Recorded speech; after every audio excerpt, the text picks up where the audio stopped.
Bonjour à tous. Dans cette nouvelle vidéo, je vais parler de la simulation d'une chaîne de transmission optique. D'accord? Alors, notre chaîne est affichée sur la figure numéro 1. Alors, notre chaîne se compose d'un générateur de bits, alors une séquence des bits.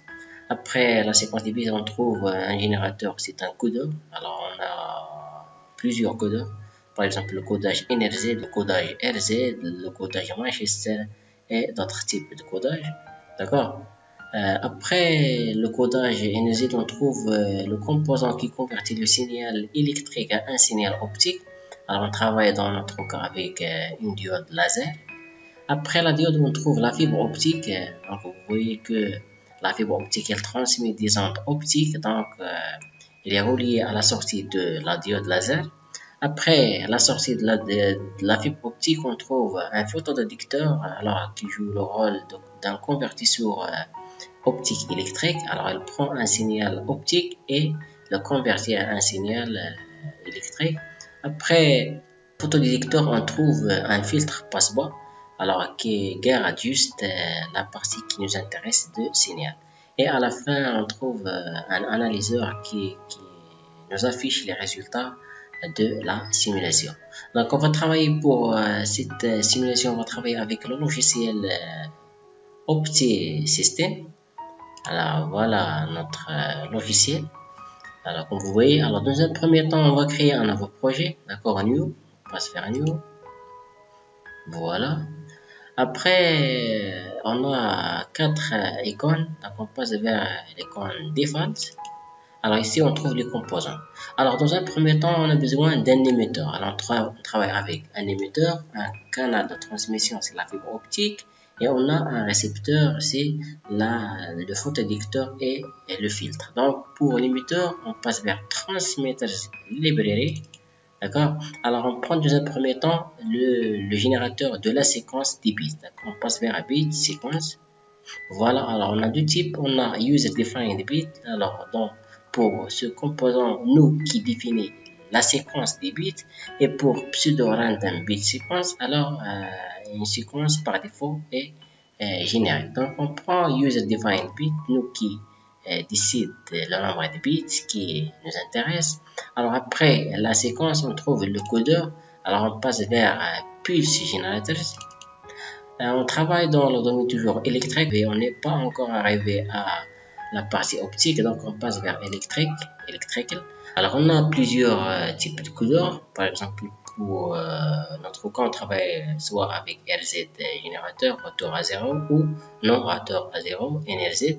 Et on a d'autres types, par exemple une impulsion gaussienne, un signal sinusoïdal, un signal triangulaire et d'autres types de signaux.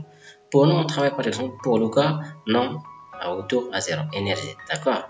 Alors, à la sortie du codeur NRZ, on trouve le composant qui convertit le signal électrique à un signal optique. Donc, on travaille avec une diode laser. On passe directement vers Optical Source, voilà, et on a plusieurs types de diodes utilisées, par exemple les diodes laser, les diodes LED et d'autres types de diodes. Alors, on travaille par exemple avec une diode laser. Alors, vous pouvez choisir un type, soit CW laser, c'est-à-dire continuous wave, une longueur d'onde continue, d'accord? Soit laser light, d'accord? Ce que vous voulez. Alors, par exemple, ce type-là, voilà. Après la diode, on a un signal optique, d'accord? Donc, on a besoin de travailler avec la fibre optique. On passe directement vers Optical Fibers Library. On prend le type qui nous intéresse. Donc, on a Optical Fiber Simple, Optical Fiber pour le multiplexage CWDM. On a une fibre optique bidirectionnelle, Optical Fiber, pour les deux directions, transmission. Et on a les fibres optiques multimode. Donc, on prend juste le cas simple, Optical Fiber pour une seule direction. Voilà. À la sortie de la fibre optique, j'ai un photodétecteur pour convertir le signal optique à un signal électrique. Donc, on passe vers ici receivers. Voilà, librairie. Alors, on a photodétecteurs. Et je prends notre photodétecteur. On prend par exemple pour notre cas photodétecteur PEN. Voilà. Et après le photodétecteur, on trouve un filtre. On passe vers les filtres. Alors voilà les filtres, voilà, filters library. Et je travaille dans le domaine électrique, donc électrical. Et je prends mon filtre. Voilà, le filtre. Après le filtre, je veux visualiser mon signal, donc je passe vers visualiser librairie. Et puisque je travaille dans le domaine électrique, donc je passe vers électrique et je choisis le composant qui nous intéresse.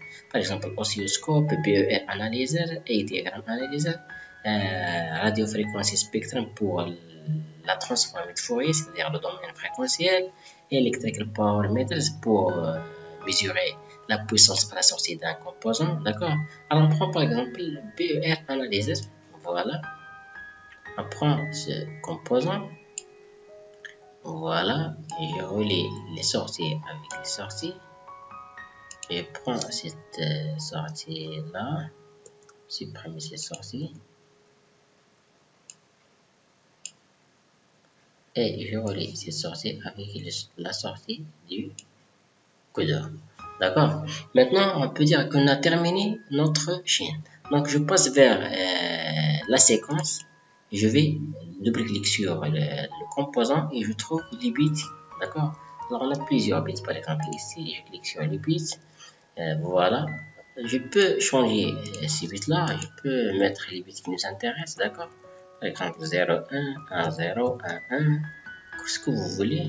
D'accord. 0, 1. Pour le bitrate, c'est-à-dire le débit, alors je peux donner un débit, d'accord, bitrate, j'écris par exemple 1 giga ou 10 giga, ce que vous voulez, alors 1 fois, c'est-à-dire exponentielle 9, c'est-à-dire 1 gigahertz, d'accord, 1 gigabyte plutôt, 1 gigabyte par seconde, evaluate, et voilà, il s'affiche ici, ok, voilà, ok, voilà, bit séquence, voilà la séquence générée, et voilà le débit.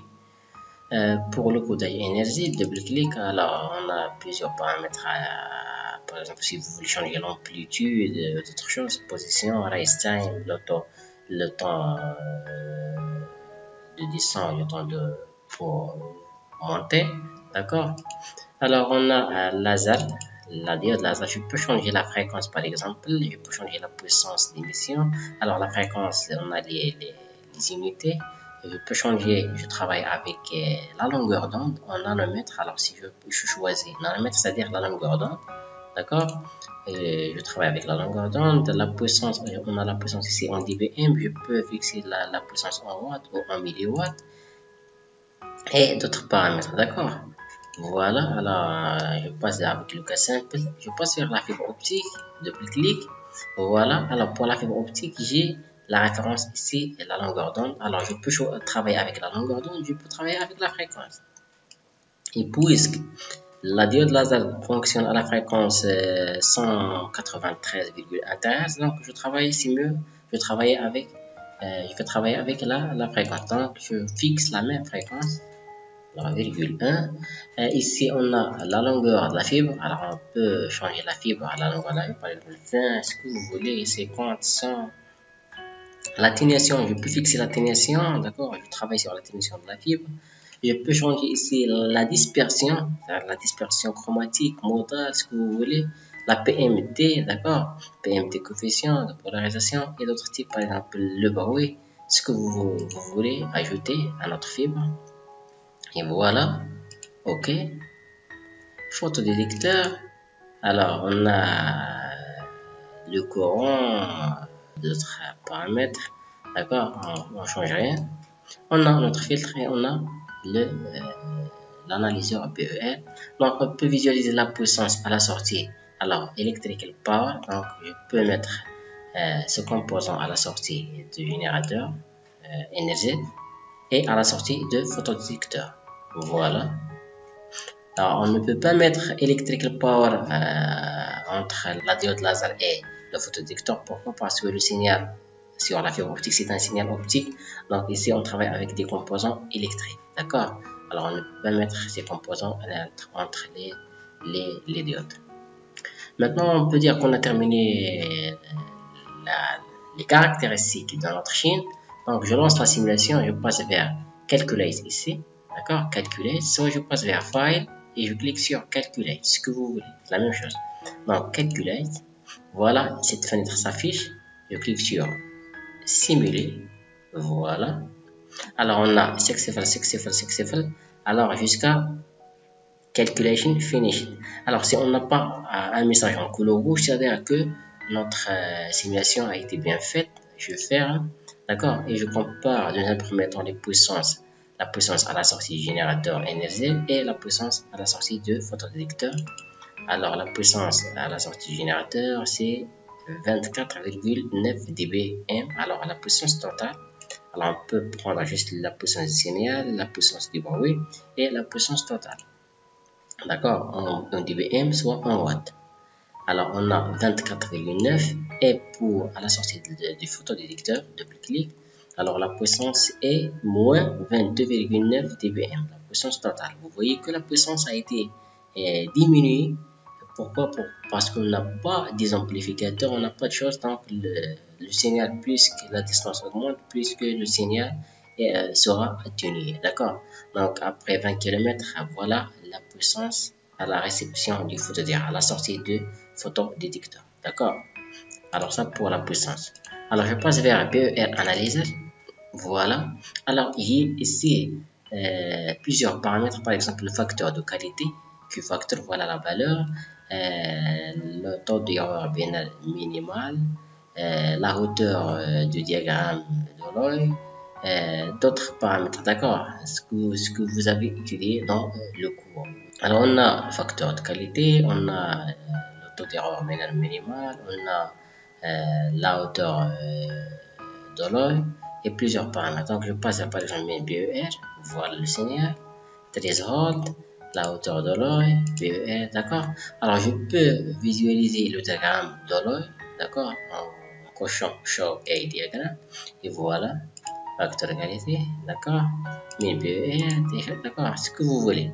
Donc, c'est l'analyseur BER qui affiche ces résultats. Donc, pour cette vidéo, j'ai terminé pour la simulation de la chaîne optique simple.